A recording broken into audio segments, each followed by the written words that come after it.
दोस्तों, कैसे हो आप लोग। आज हम पढ़ेंगे फिरोज शाह तुगलक। इससे पहले पढ़ा था हमने मोहम्मद बिन तुगलक। आज पढ़ेंगे तुगलक वंश का आखिरी शासक फिरोज शाह तुगलक।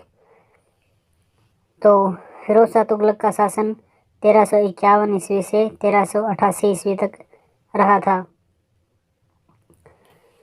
फिरोज शाह तुगलक मोहम्मद बिन तुगलक का चचेरा भाई था। इसे दिल्ली सल्तनत काल का अकबर कहा जाता है। फिरोज शाह तुगलक को दिल्ली सल्तनत काल का अकबर कहा जाता है। यह सबसे दयालु और नेक दिल का शासक कहा जाता है, लोगों के लिए, जनता के लिए काम करने के मामले में। लेकिन राजनीतिक तौर पर यह बेदिल और धार्मिकता में औरंगजेब का भी बड़ा भाई माना जाता है,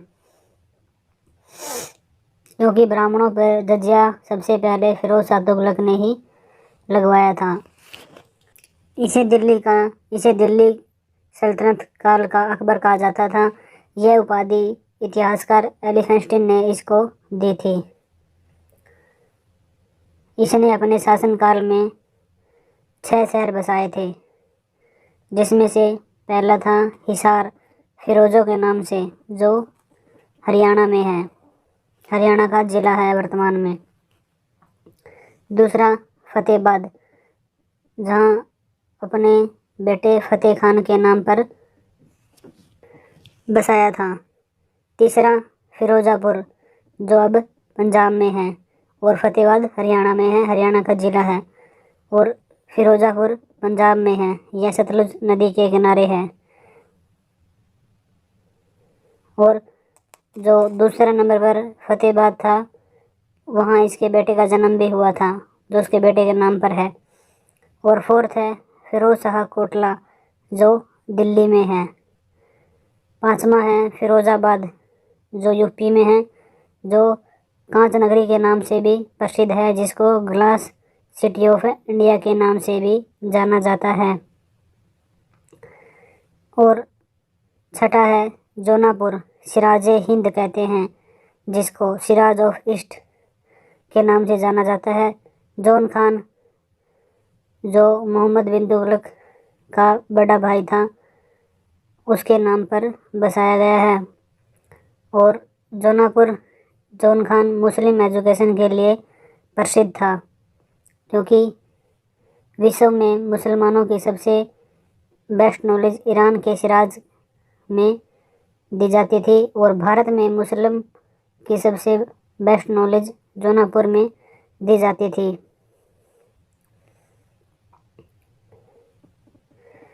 और फिरोज शाह तुगलक ने सिंचाई के लिए सबसे ज़्यादा नहरें बनवाने वाला शासक भी था। और सबसे पहले नहरें गियासुद्दीन तुगलक ने सबसे पहले बनवाई थी, लेकिन सबसे ज़्यादा नहर बनवाने वाला शासक फिरोज शाह तुगलक माना जाता है। इसने सिरसा में एक नहर का निर्माण करवाया, और इसने वहाँ 1200 बाग बनवाए थे। जो अशोक के 7 स्तंभ थे, इसने उन स्तंभों को दिल्ली में शिफ्ट करवा दिया। जो 2 स्तंभ थे अशोक के, एक अम्बाड़ा में था, हरियाणा के अम्बाड़ा में, दूसरा यूपी के मेरठ में था। जो टोपरा अम्बाड़ा हरियाणा में था और मेरठ यूपी में था, उन दोनों स्तंभों को दिल्ली में स्थानांतरित करवा दिया।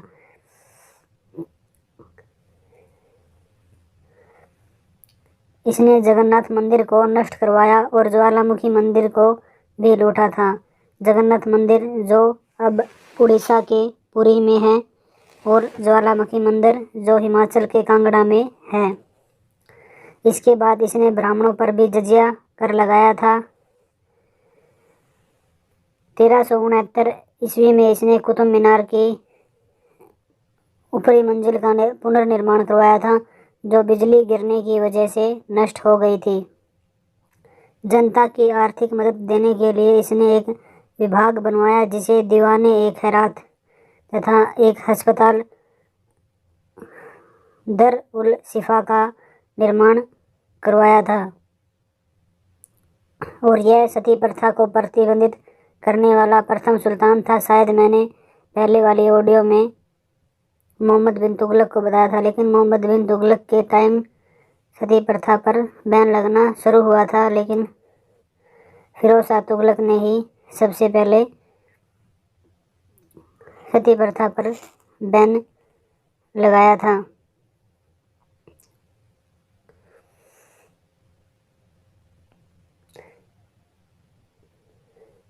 और 1388 में इसकी मृत्यु हो गई थी। तुगलक वंश का अंतिम शासक नसीरुद्दीन मोहम्मद था, जो 1394 से 1414 ईस्वी तक रहा था। लेकिन तुगलक वंश में फिरोज शाह तुगलक के मरने के बाद लगभग 6 साल तक दिल्ली सल्तनत के अयोग्य सुल्तान रहे। इसके बाद एक अंतिम शासक नसीरुद्दीन मोहम्मद बना। नसीरुद्दीन मोहम्मद जो शासक बना था, उस पर 1398 ईस्वी में तैमूर ने आक्रमण किया। लेकिन जब 1414 में नसीरुद्दीन मोहम्मद का मंत्री खिजर खां तैमूर की मदद कर रहा था और तैमूर ने 1398 ईस्वी में उस पर आक्रमण कर दिया था, उस वजह से तैमूर की मदद खिजर खां कर रहा था। तैमूर ने लगभग 1 लाख लोगों को दिल्ली में कत्ल करवाया था और तैमूर समरकंद तुर्की का शासक हुआ करता था। तैमूर एक पैर से लंगड़ा या अपंग भी था, विकलांग भी था, इसलिए तैमूर को इतिहास में तैमूर लंग के नाम से भी जाना जाता है। इसने शासन नहीं किया और अपने बेटे को सौंप दिया, लेकिन इसके बेटे ने भी नहीं किया। इसके बेटे ने खिजर खां को सौंप दिया। खिजर खां ही सारा कर वसूल कर समरकंद तुर्की पहुंचाया करता था और खिजर खां ने तैमूर की मदद की और 1414 ईस्वी में सारा शासनकाल इनका हो गया, तैमूर का। और तैमूर और उसका बेटा शाहरुख खान समरकंद तुर्की में ही रह रहे थे। यहाँ से खिजर खान उनके लिए सारा लगान पहुँचा रहा था, लेकिन वहाँ समरकंद और तुर्की की भी आर्थिक व्यवस्था बिगड़ने के कारण खिजर खान ने नसीरुद्दीन मोहम्मद को सिंहासन से हटाया, जिसने भारत में प्रथम शिया वंश की स्थापना की। और जब तैमूर ने आक्रमण किया था दिल्ली पे, उस समय नसीरुद्दीन के मंत्री ने इसकी मदद की थी और उस समय केवल दिल्ली के आसपास के भाग को ही नसीरुद्दीन मोहम्मद बचा पाया था। और इसी प्रकार से नसीरुद्दीन मोहम्मद को सिंहासन से हटा दिया था और शिया वंश यानी कि सैयद वंश की स्थापना हुई थी। अब हम इसके बाद सैयद वंश पढ़ेंगे, वो अगली ऑडियो में डिस्कस करेंगे।